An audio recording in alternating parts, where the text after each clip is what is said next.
Can we talk about how weird the relationship between Donald Trump and Karoline Leavitt is? He's always talking about her mouth and her lips. She's always looking at him in the strangest way. We know Karoline's into older guys. I don't want to get into their personal lives. I seriously don't want to think about what's going through Donald Trump's head, but we kind of have to when moments like today happened. In a meeting between Donald Trump and Viktor Orban, Donald Trump decided he would start essentially hitting on Karoline Leavitt as he begged her to save him from a question about affordability because, of course, his brain is too broken to understand anything. We're going to get into it all, but before we do, if I could quickly ask you to leave a like on this video, and if you haven't already and you enjoy our channel, to hit that subscribe button because it goes a long way in supporting our work. Now, like I said, Donald Trump started off this press conference before he got to the hitting on portion, talking about, or should I say, whining about affordability in this clip right here. Category. So when you have lower energy prices, which I think you admit we do substantially, that means everything else. So we are the victors on affordability. But if I watched that election, which I was not much involved in, I didn't support Virginia, the candidate, didn't do a lot of support for the other candidates. They asked me about Cuomo, and I said, well, it's a question, do you want a thug or do you want a communist? I mean, that was my response. So I wasn't involved in that stuff too much. But I will say this, if you look at affordability, which they campaigned on, they lied because they talked about, oh, prices are up. No, prices are down under the Trump administration, and they're down substantially. Yes, the man with the gold toilet, who's never bought groceries in his entire life and doesn't care about working people, is a little annoyed that he has to talk about affordability and wants us all to know that the election loss wasn't his fault. It's really funny that Donald Trump is just like so clearly wrapped up with how he is perceived rather than like what his party won or lost on Tuesday. It was immediately, I wasn't on the ballot, and it's quite frankly, it's all about me. But it was a repudiation of you, Donald, no matter what you're going to say. And he knows the next one will be just as bad, which is why Donald Trump is already saying Democrats are about to beat up on him. And then down the road, well, normally I would say, well, a little bit. But the reason that I'm not is because if they ever took over power, they'll do it. Look, Joe Manchin and Sinema are two people that are no longer in politics because of this issue. They were opposed to what the Democrats wanted to do. They wanted to terminate the filibuster. They were opposed to it. They're no longer in politics. They're gone. The Democrats will do this. So if the Democrats are going to do it, I'm saying Republicans should do it before they get a chance. It's very simple. And if we do it, we will never lose the midterms, and we will never lose the general election, because we will have produced so many different things for our people, for the country, that it would be impossible to lose an election.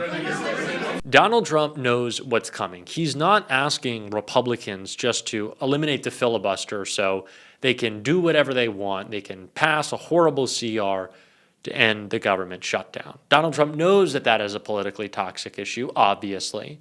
But what he wants to do, what he's tweeted about the most when it comes to eliminating the filibuster, is the voter reform that will take place after. Now, do you think Donald Trump is going to change course with the tax cuts he's given to the wealthiest people in the history of our country, in the history of the world? Do you think he's going to actually work to lower prices, or do you think he's just going to undermine democracy? I think I know which one, because Donald Trump has completely lost his mind. He can't even talk about these issues. He had to have Karoline Leavitt save him before he hit on her. We got to take a look at the clip first.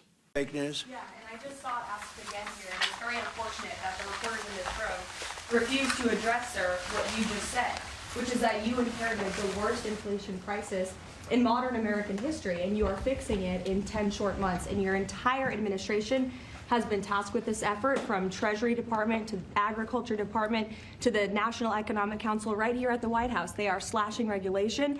He signed the largest middle-class tax cut in 6 months. In 6 months, in record time, putting more money back into the American people's pockets. So affordability is what the American people elected this president to do, and he is doing it, and you guys refuse to cover it, and you refuse to cover that the previous administration created the worst unaffordability crisis in American history. And I've been watching the TV all day saying that he doesn't want to talk about affordability. That's what he's working on every day, and that's what this administration is doing. So Trump has done this a lot recently, We saw it with J.D. Vance last night. He's doing it more and more, where he'll be asked a pretty basic question and then jump to, well, one of my people will answer that. They can go ahead and answer it for me, and that'll be great.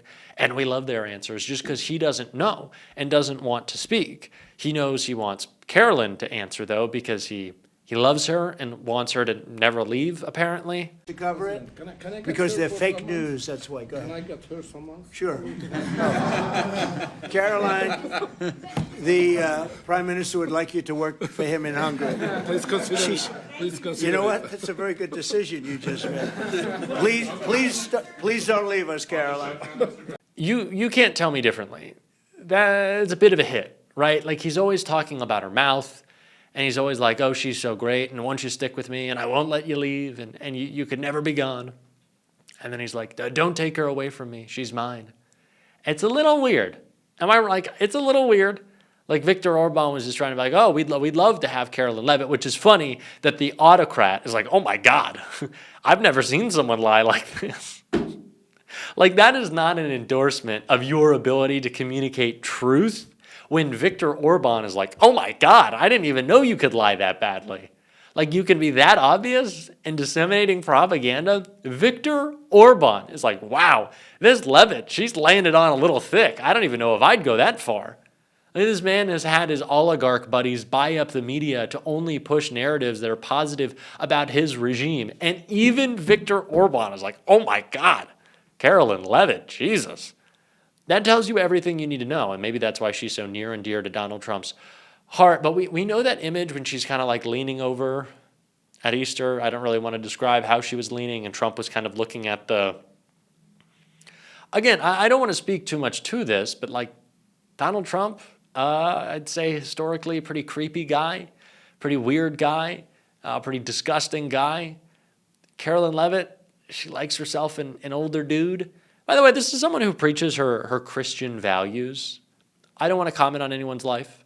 I will comment on the hypocrisy of it. Karoline Leavitt had her child before she was married.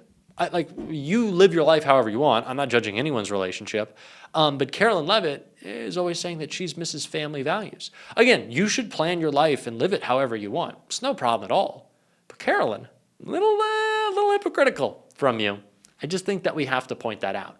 But that is this administration. It's hypocrisy all the time. It's the shameless lying. It's the lack of care for anyone around you. It was literally demonstrated in a picture-perfect moment that captured everything that Donald Trump is about yesterday. When a man, while Trump was talking about how he's making the country healthy again, sure, starving children, that'll really make them healthy. Donald Trump was like, a weight loss drug, because that's what they are announcing, a GLP-1. John's like, a weight loss drug, why don't we just starve everybody? That'll be great. Everyone will be so nice and thin, and we like them thin. I know Donald Trump really likes when people are thin. What is he? He prefers the build of a 14-year-old girl. That's the photo he sent to Epstein. That's kind of how he likes people to look, the fucking pedophile that he is. Yeah. But Donald Trump was announcing how healthy everyone is while a man collapsed behind him, and he kind of looked and he's like, yeah, whatever. I don't really care. He doesn't really care.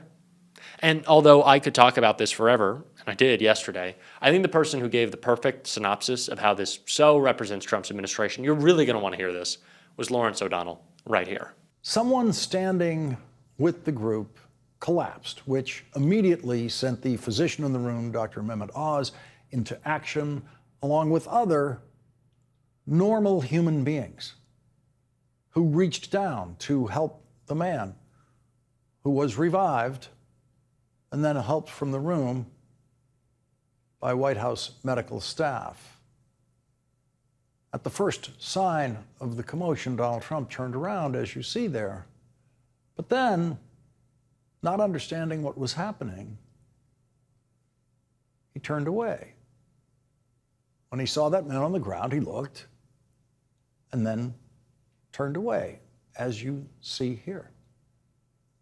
And then Donald Trump, a person without a single sympathetic instinct, stood staring straight ahead, as if pretending that whatever suffering the man behind him was experiencing wasn't happening. And yes, that's the man's foot in the air that you see in the corner of that picture, his feet.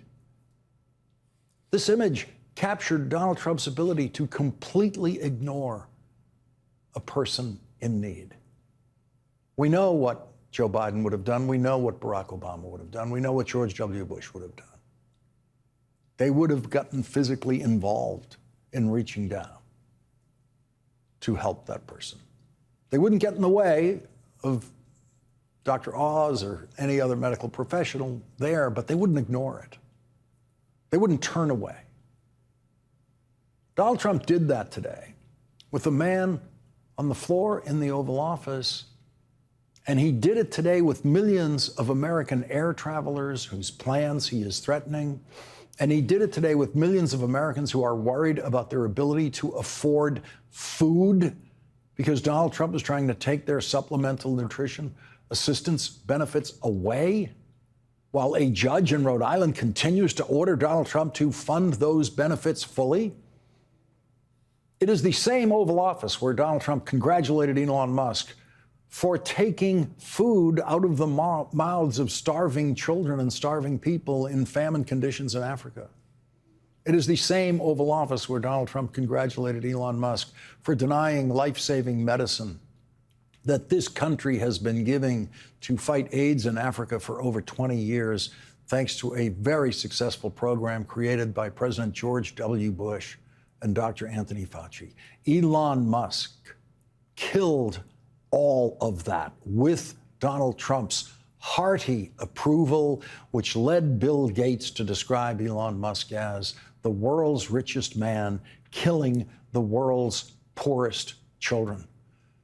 The New Yorker is reporting on a new analysis that shows that Donald Trump and Elon Musk's destruction of the United States Agency for International Development has already caused the deaths of 600,000 people, 2/3 of them children.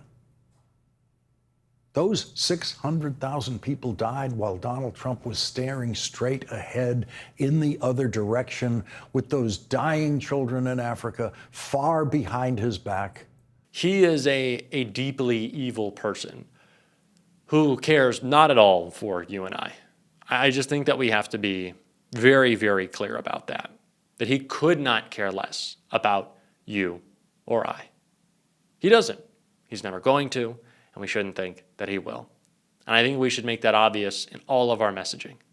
Because Donald Trump is now whining that people care about affordability after running a presidential campaign in which all he said is that he cared about affordability. So let's point out the lie. Let's call it the bullshit. We're doing it on this show. If you want to support that, as always, you can hit that subscribe button, leave a like on this video. If you stuck around to the end, drop a blue heart in the comments. Keep on fighting. Don't let them silence you. And until next time, I'll see you soon.